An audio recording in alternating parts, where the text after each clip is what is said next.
HighBridge, a division of Recorded Books, presents The Fight for Privacy, Protecting Dignity, Identity, and Love in the Digital Age, by Danielle Keats Citron, read by Chloe Cannon.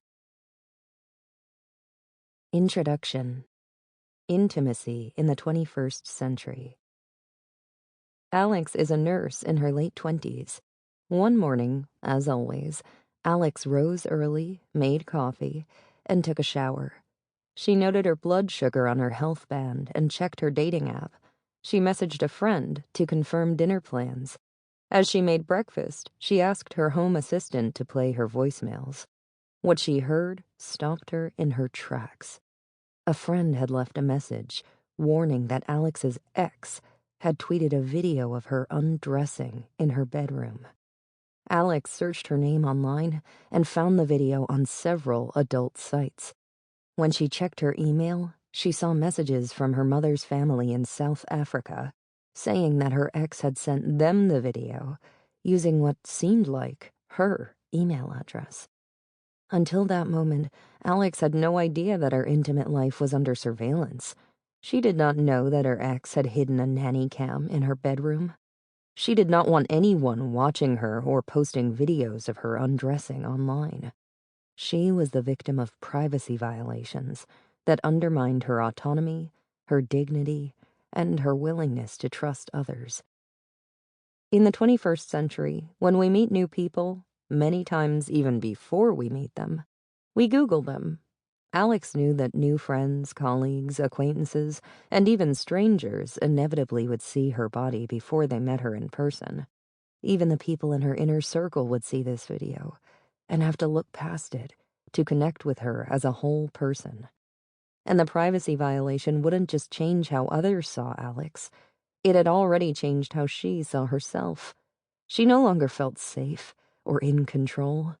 She felt defenseless. Alex was denied what I call intimate privacy. Intimate privacy involves the social norms, attitudes, expectations, and behaviors that set and fortify the boundaries around our intimate lives. It concerns the extent to which others have access to and information about our bodies, minds, thoughts, desires, and fantasies, health, sex, sexual orientation, and gender, and close relationships. It includes our on- and offline activities, interactions, communications, and searches. It isn't just a descriptive term, but also a normative one. Intimate privacy is a precondition to a life of meaning. It captures the privacy that we want, expect, and deserve at different times and in different contexts. At its core, it is a moral concept. In 1890, two American lawyers, Samuel Warren and Louis Brandeis, worried about the way emerging technologies were being used to erode the privacy of intimate life. Gossip rags were growing in popularity. Reporters used Kodak cameras to capture people in unguarded moments, at home and on the street. Details of people's sex lives sold newspapers, so the press splashed intimacies whispered in the closet on their front pages. Warren's brother was discovering his homosexuality just as the public warned of homosexuality's deviance. Then, being gay was publicly shameful and potentially criminal. Warren enlisted his law partner Brandeis to write an article that would highlight privacy's centrality to human development. Warren and Brandeis called for a legally recognized right to privacy, by which they meant an ability to decide the extent to which one's innermost thoughts, desires, and domestic relations are shared with others. They underscored the spiritual and psychological harm inflicted by privacy invasions. We don't think of the right to privacy as being about intimate privacy, but that is what their writing described. Their article was a powerful opening salvo in the fight for privacy, but their goal remains elusive. More than 100 years later, the privacy afforded intimate life has still not been given sufficient attention or protection. That must change. Consider the privacy afforded bank account information. It protects our accounts from theft, yes, but otherwise has a limited impact on our lives. Intimate privacy, on the other hand, frees us to figure out who we are, what turns us on, and who we love. It lets us see ourselves as dignified and have others see us that way. It enables us to form and sustain close relationships. Intimate privacy is fundamental to our development in a way that a bank ledger will never be. Privacy, as it interlocks with our intimate lives, carves out an invisible space with our bodies and thoughts, so we can develop a sense of self and identity. Self-knowledge begins with our bodies, our first point of reference for our needs, desires, and aspirations. Intimate privacy allows us to invite others to join us in our self-exploration in some contexts, while letting us exclude them, and anyone else, in other contexts. Close relationships require intimate privacy to thrive. Love develops through a process of mutual revelation, where partners share their innermost thoughts, feelings, desires, and experiences. Reciprocal sharing is the key ingredient in close relationships. We are willing to expose our true selves, to express all of who we are in mind, body, and spirit, to make ourselves vulnerable, only if we trust partners to treat our confidences with care. Instinctively, we all feel that we should have a right to intimate privacy. We should be able to live free from fear that the details of our intimate lives are being amassed and exploited. We should be able to undress in bathrooms, wear health bands, talk to digital home assistants, search adult sites, and message dates and friends without worrying about being surveilled. We should be able to share experiences, feelings, and thoughts on and offline, with the reassurance that the firms facilitating our activities and interactions are also protecting them. We should be able to take advantage of these possibilities without sacrificing our intimate privacy. Yet we do not live in that world. We do not have a right to intimate privacy, but we can, and we should. As a law professor and civil rights advocate, I work to help us understand why intimate privacy matters and how its denial amounts to a massive legal, social, and moral failing. Over the past decade, I have advised tech companies about privacy and safety practices. I have talked to CEOs and safety officials interested in protecting intimate privacy. I have worked with lawmakers and law enforcement in the United States, South Korea, Australia, and the United Kingdom. I have advocated for legal and social change to prevent individuals from invading others' intimate privacy, businesses from over-collecting, using, and sharing our intimate data, and governments from manipulating intimate information to silence, blackmail, and imprison journalists and critics. When I first started working on privacy issues in 2005, our intimate lives had just begun to be subject to digital surveillance. Facebook was in its infancy. Google would debut its first Maps product that spring. The iPhone would not launch for another 2 years. It was still possible to maintain some level of anonymity on and offline.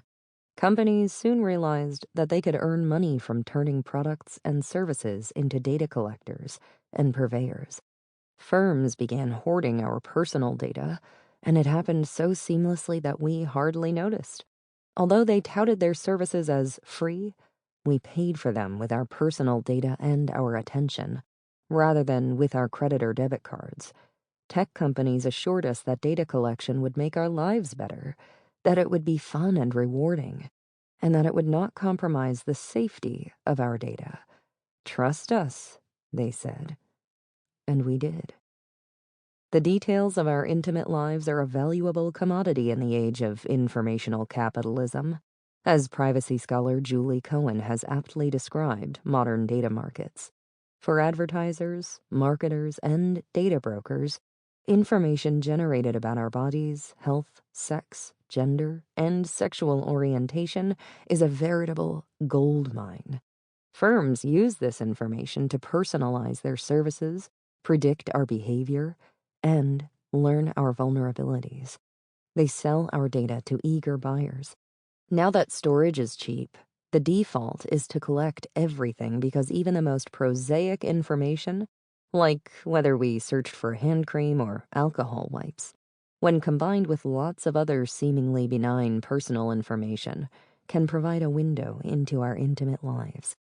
Computer scientists tell us that soon anyone with access to lots of unrevealing personal data will be able to infer revealing information, like our sexual orientation or health conditions, with a high degree of accuracy. Privacy invasions are central to the business model of internet platforms, devices, and services.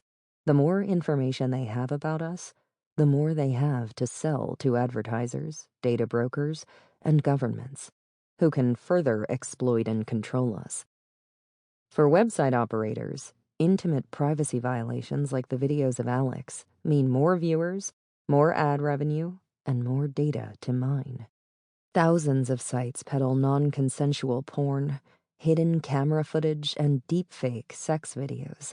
You don't even need to visit those specialty sites. Mainstream porn sites feature an array of privacy violations. At any given moment, hundreds of thousands of people are watching, sharing, and commenting on non-consensual nudity. While viewers hail from everywhere, sites devoted to non-consensual intimate images are often hosted in the United States, where there is scant risk of liability, thanks to a federal law that I will explore in subsequent chapters. Indeed, after authorities in Denmark shut down one notorious revenge porn site, it resurfaced, hosted in Las Vegas. Privacy invasions are a win-win proposition for sites hosted in the United States, but a grave blow for people everywhere because those sites can be accessed, viewed, and shared anywhere. What happens in the United States, what its laws sanction and enable, dictates the state of intimate privacy across the globe. The absence of intimate privacy in the United States is its absence wherever access to the internet exists. And much as we might prefer to believe that the denial of intimate privacy is happening to faraway people we don't know, it is a nearer threat than you think. Everyone is vulnerable, even you. The more time we spend online, the greater the risk to our privacy. Australia's E-Safety Commissioner, a government agency created in 2015, reported a 249% increase in cases of non-consensual pornography during the COVID pandemic. The helpline at the U.S.-based Cyber Civil Rights Initiative, or CCRI, of which I am the vice president, received more than 200% the number of email inquiries in 2020 as compared to 2019. According to the FBI, sextortion scams in the United States increased during the first months of the pandemic. Officials in South Africa reported a similar trend. Everyone is at risk, but as with so many issues, the vulnerable suffer more intimate privacy violations and more often. Around the world, women are victims of non-consensual pornography at higher rates than men. Gay and bisexual men are at greater risk than heterosexual men, and gay and bisexual women may be at the highest risk of all. Racial background, ethnic background, and disability status also affect one's risk of non-consensual pornography. Of the thousands of sites specializing in non-consensual pornography, 98% of the photos are of women. And not because women are taking and sharing more nude selfies than men are. Law professor and CCRI president Mary Ann Franks put it well. Men send more nude photos than women do, but revenge porn sites don't traffic in men's pictures. Over the course of my career, I've witnessed the entrenchment of the notion that the bodies of women and minorities are not their own, that their nude images can be traded like baseball cards, that it's no big deal, just boys being boys. In my first brush with a case involving non-consensual porn in 2007, local law enforcement told the Asian American woman whom I was advising that nothing could be done, that she should just turn her computer off because only kids were paying attention. These attitudes were surely an outgrowth of the fact that porn and the internet are inextricably linked. You really can't have one without the other. Sexist attitudes make it all seem as American as apple pie.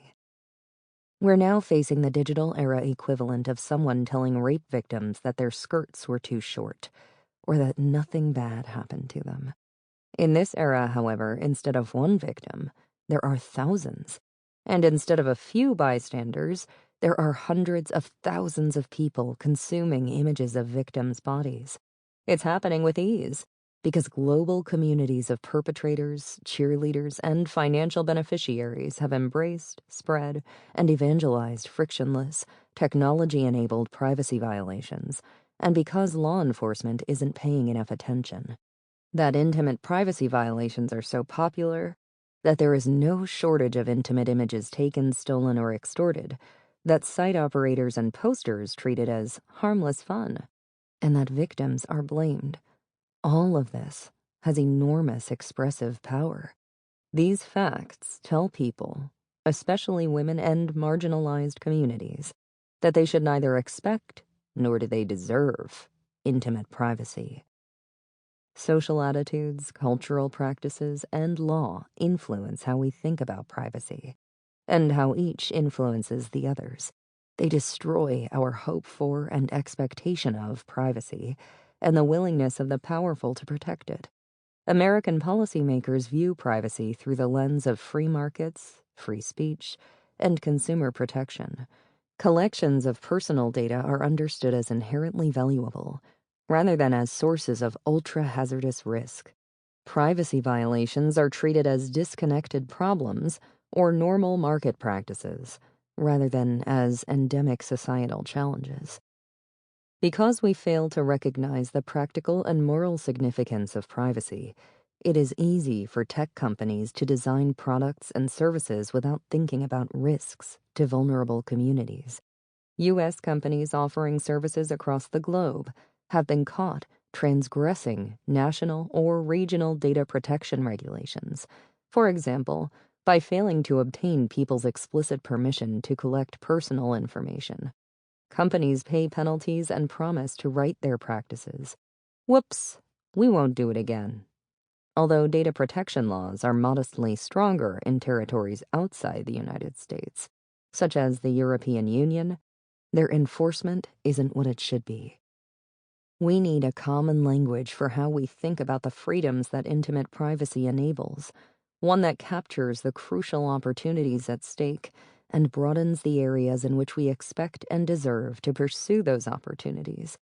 We need to talk about intimate privacy in a way that acknowledges its importance to growth, dignity, and love, so that everyone has a chance to develop as an individual, partner, and citizen.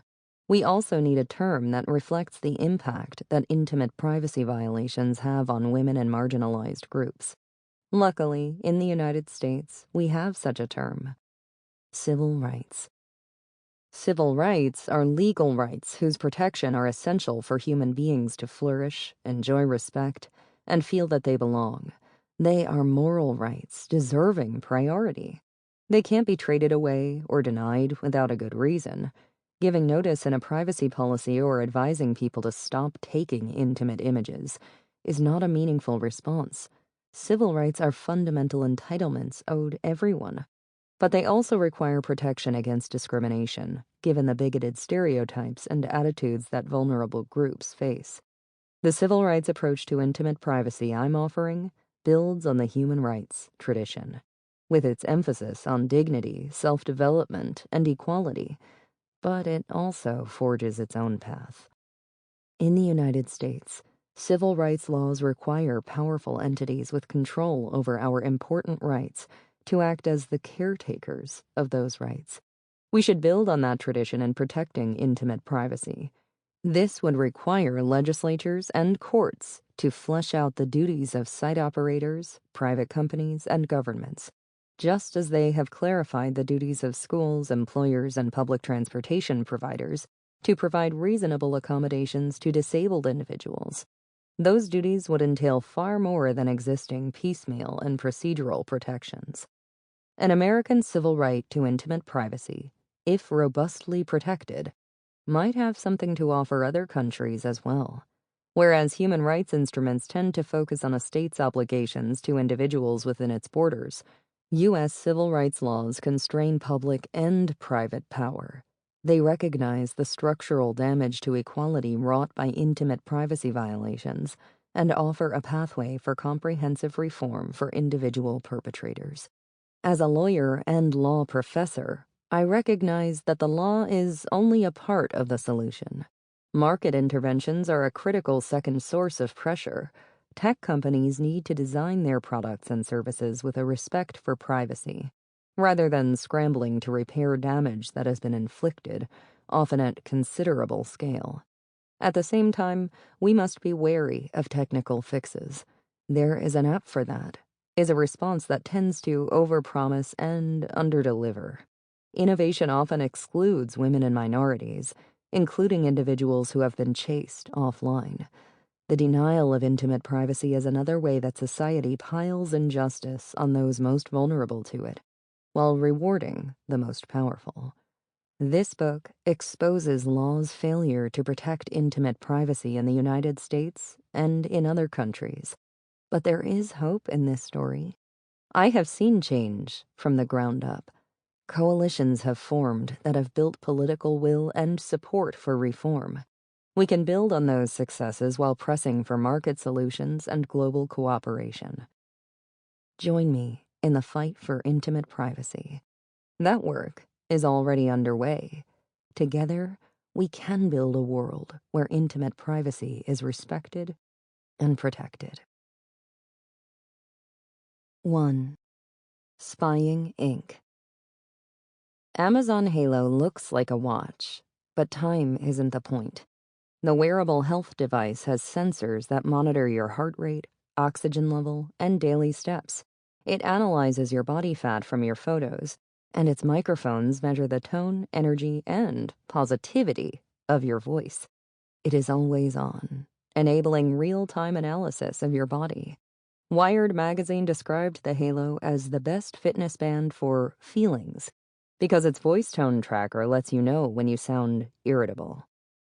Every day, all day long, products and services like Amazon Halo track our bodily functions, health conditions, searches, sexual activities, and correspondence, creating digital archives of our lives at unimaginable scale.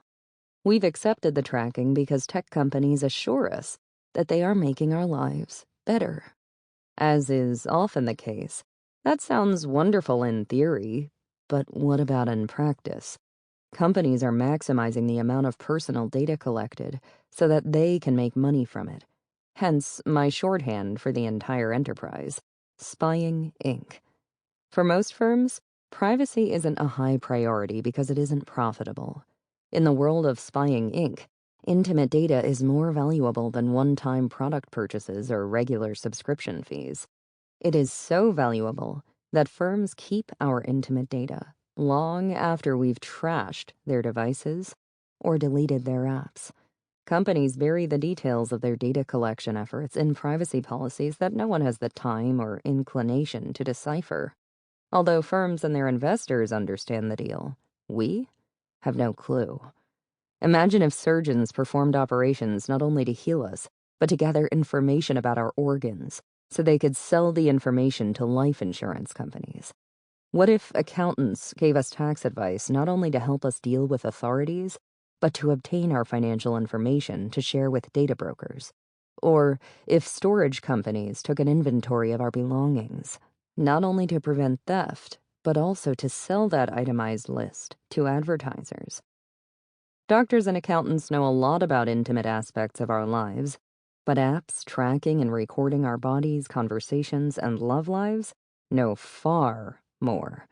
Yet, unlike accountants, whose professions subject them to fiduciary obligations, like owing us duties of loyalty and confidentiality, and doctors, who are further subject to federal health privacy laws, these firms aren't bound by law to keep our intimate data confidential.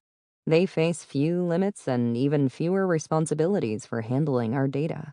While doctors and accountants must keep our intimate data to themselves and certainly can't sell it, lest they face serious legal and professional consequences, apps have no such obligation. Nowhere is that more true than in the United States. Law hasn't caught up to address the powerful roles that apps play in our lives. We generally treat digital services like the consumer products of the analog age, when wristwatches were just wristwatches, not instruments that monitored us and reported the intimate data back to companies. Given this country's non-regulatory approach, businesses are free to collect intimate information. Because storage costs are cheap, firms hold on to it. Companies have little to worry about if they mismanage our data. If intimate data is leaked, and it often is, there were 1,001 U.S. data breaches in 2020. Companies likely won't have to internalize costs borne by individuals. They may have to notify us about breaches and face some bad press. But as I will explore in detail in Chapter 5, American law currently provides little protection to individuals whose data has been collected, used, shared, and otherwise handled. While the rewards of data collection outweigh the risks for firms, the same isn't true for individuals, even when we account for all that these digital tools allow us to do. Take the Amazon Halo. You are eager to track your workouts and monitor your health, so you put it on. What you don't realize is that Amazon is not pledging to handle your intimate data to help you. You won't know if your data is later shared and then used in ways that negatively impact you. As long as the halo is on your wrist, you have little control over what happens next. Companies have convinced us to give away our intimate data without strong privacy commitments. They wield formidable powers of persuasion and seduction, so individuals end up sharing far more personal data than they realize. Companies know that people can't appreciate the potential perils because the risks from data collection often materialize in the future. The seamless creation of our data selves. In an ad for its credit monitoring service, Experian explains, there exists another version of you made up of your financial data, your data self. Although the ad doesn't let on, far more surveillance is afoot than just of your financial data. Your data self includes a comprehensive view of the most intimate aspects of your personal life. Your intimate data self is more like it. UK journalist Judith Duportail was shocked when she caught a glimpse of her data self. Duportail asked the dating app Tinder for a copy of her records. In compliance with the transparency mandate of the European Union's General Data Protection Regulation, GDPR, which the United Kingdom incorporated into its domestic law post-Brexit, Tinder sent her more than 800 printed pages. That included all 1,700 messages she sent to potential dates, links to her photos, photos of the men whose profiles she viewed, the number of people she matched with and their ethnicities, the times and locations of her messages, and her Facebook likes. Had she shared her HIV status on the app, that data point would have been included as well. Duportail was aghast that Tinder knew more about her hopes, fears, sexual preferences, and deepest secrets than she did herself. If Tinder wants to share UK subscribers' data, it has to ask for permission, as required by GDPR. But for US subscribers, Tinder has no need to seek their approval. Under US law, it is sufficient that the company have a privacy policy, which explains that subscribers' data might be shared with advertisers. In other words, in the United States, notice and choice are presumed from the fact that companies have privacy policies. All of the major dating apps have the same policy: no privacy for U.S. users. Kashmir Hill, a renowned tech reporter for the New York Times, was similarly taken aback when she got hold of her 400-page dossier created by Sift, a consumer scoring company that analyzes 16,000 factors to tell clients whether you are worthy of their trust. The dossier included her Airbnb messages, delivery orders, favorite Indian dishes, and the number of times she used the Coinbase app on her iPhone. Until she started studying the growing consumer scoring marketplace, she had never even heard of the company. though it knew a whole lot about her. We are all Duportile and Hill. Only when the hundreds of pages... Sample complete. Ready to continue?